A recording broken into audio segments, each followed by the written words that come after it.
welcome to Mima Season 2, and we are at the quarterfinal stage of this epic martial arts adventure. The ladder matches were a blast, but now we're on to the quarterfinals where only the best will progress. So let's get into the action.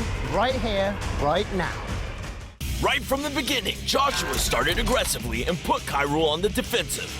Also, with the height advantage, Joshua would use it to full effect for the takedown. But as he looked to kill the fight off early, Kyrul worked hard to fend off the attack. Although Joshua seemed to have the upper hand, there was not enough time as the 3-minute bell ended the first round. The second round began as the first one ended with Joshua again looking to take the fight to the ground.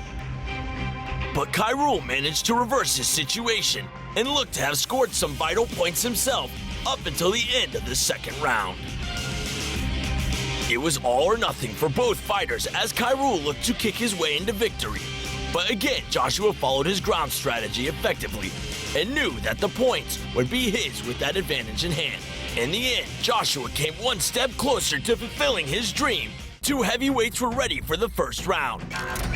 Sabahan Darren Lowe went for the kill, and knowing that Fitri was an accomplished boxer, Darren used his experience as an MMA exponent to kill any hopes of Fitri winning. A standing arm lock finished off the round and fight in only 18 seconds. Being the BJJ exponent, it was naturally a move that Muhammad Rizal would go for, an often practiced move that resulted in the takedown despite Ahmad Zakaria's protestations. And once on top, Rizal tried to finish off the fight with an armbar, but the end of the round defeated him instead. Once again, Rizal continued his strategy with another well-executed takedown, and as he softened his opponent with a few knees, Zakaria would fail to see the next attack. This time, Rizal would patiently take his opponent out of the fight, with an armbar move that brought his opponent into submission. And although Zakaria would try and find a way out, it was a little too late, as he knew the game was over and his road had finally ended. With payback on his mind, Naimul began his attack early in the round as he looked to take the fight to the ground. However, Janartan was no slouch, and the 19-year-old, who has Peter Davis as his idol and cornerman, was prepared and replied with a move that would reverse the situation he was in. And with his opponent against the cage, a well-executed double-leg takedown would give Janartan the advantage he needed. But before he could complete his other task, the end of the round saved Naimul.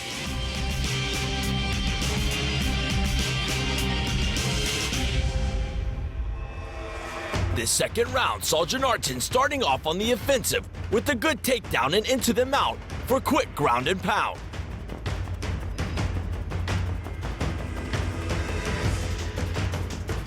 Naimul's big mistake was to give his back to Janartan, and with that, it was only a matter of time.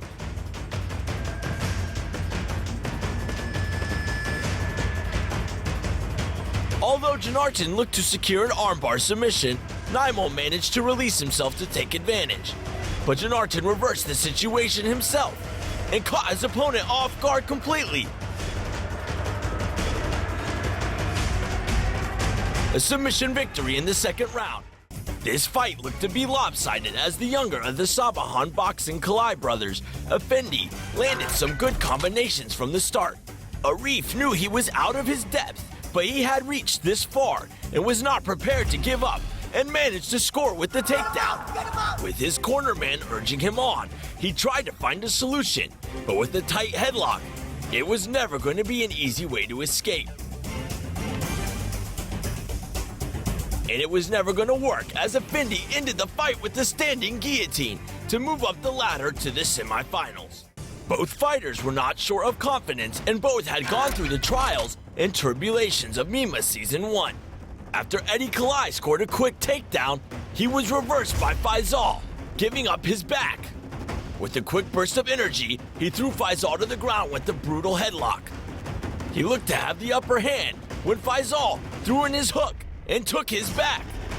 This was a bad situation for Eddie Kalai, as he could give up the rear naked choke. But determined to follow his brother on to the next round, he thrusted Faisal into the cage and looked to reverse the situation.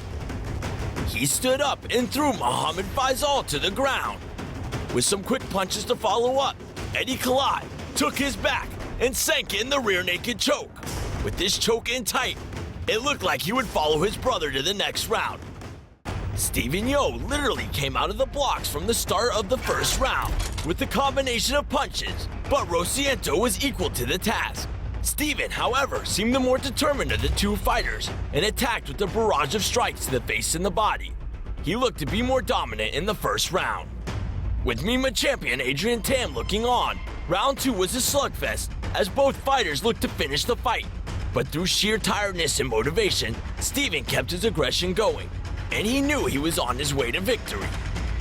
It was all or nothing for these two heavyweights, and as they continued where they left off, both fighters kept the fight standing up and were determined to stay afloat. As arms got heavier, Steven was relentless in attack and finished the fight, proving to move on to the next round. A fight between young and old as 19-year-old Aguilar takes on a veteran in the scene, Samuel Lai. With so much to prove, the younger fighter showcases his strength in committing a massive takedown. But in his haste and inexperience, Samuel is able to get himself out of the situation. However, whatever he lacked, Aguilar had plenty of power in his game, and although he could have finished the fight, the bell saved Samuel from a first-round embarrassment. The second round saw Aguilar turn on the aggression once again, but this time he is warned for an illegal move on Samuel, which was accidental on his part. As Samuel is given time to recover, Aguilar prepares for another onslaught.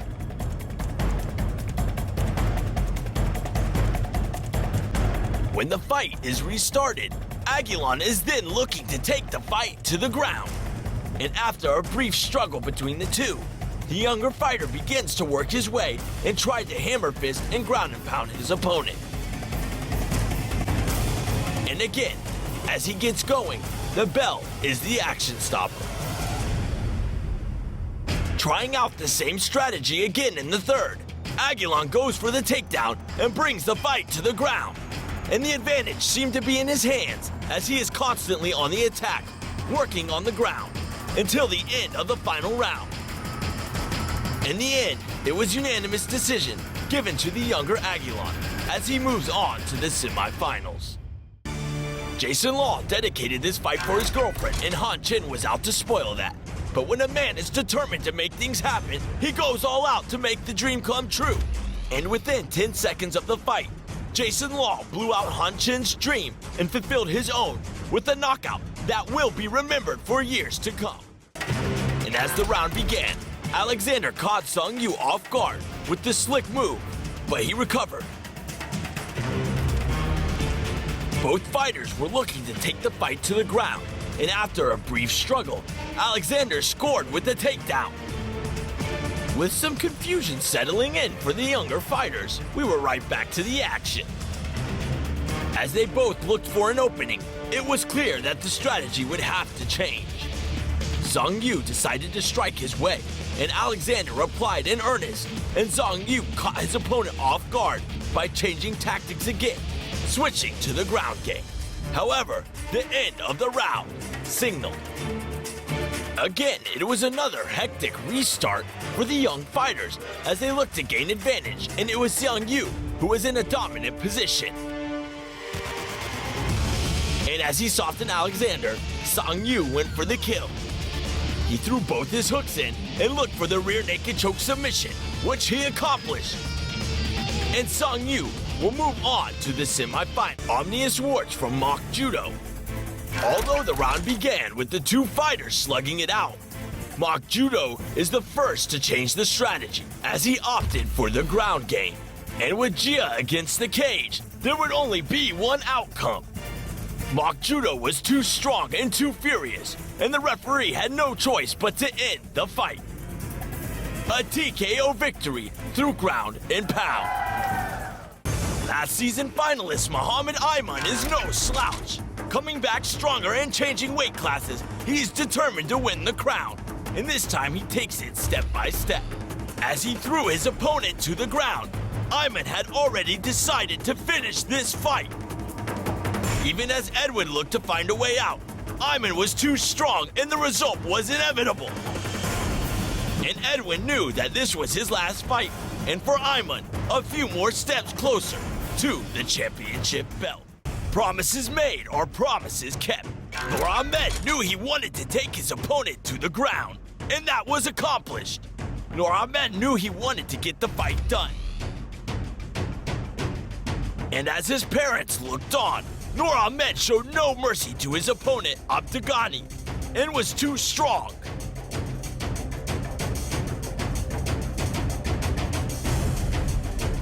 And a promise made was a promise kept. A ground and pound win for his mother. This fight was a battle of wits between two good amateurs determined to go through to the next round. As the fight started out, both fighters were testing each other's pace and feeling each other out. As Ehsan looked to take the fight to the ground, Vinod Singh was equally good with his defense. After a reshot, and again another takedown attempt stuffed by Vinod Singh, Ehsan was trying to counter with another reshot. His wrestling seemed to work as he got Vinod Singh up against the cage, putting pressure on the other amateur fighter. Then he shoots the scoop double leg and puts Vinod on his backside. It was a measure of strength for the younger Zare, and as his brother looked on, he knew he had a point to prove. But Vinod Singh is no easy opponent and managed to loosen himself from the situation. And as they look to strike their way cautiously, the end of the round is signaled. As the second round began, Ehsan once again looked to take the fight to the ground, but this time Vinod was again ready with the body lock. Ehsan's guard was down and Vinod took his chance.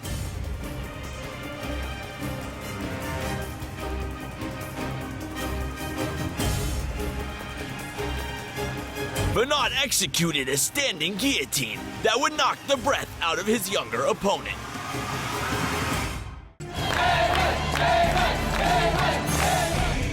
Both fighters came out with guns blazing, but it was Li Qian with his longer reach who was more effective with his striking.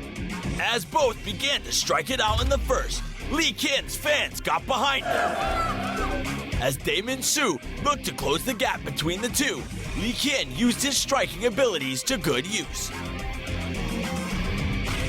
And although it looked even, the round was controlled by Li Qian up until the end of the first. The second round saw Li Qian on the offensive as he piled on the pressure on Damon with some good strikes.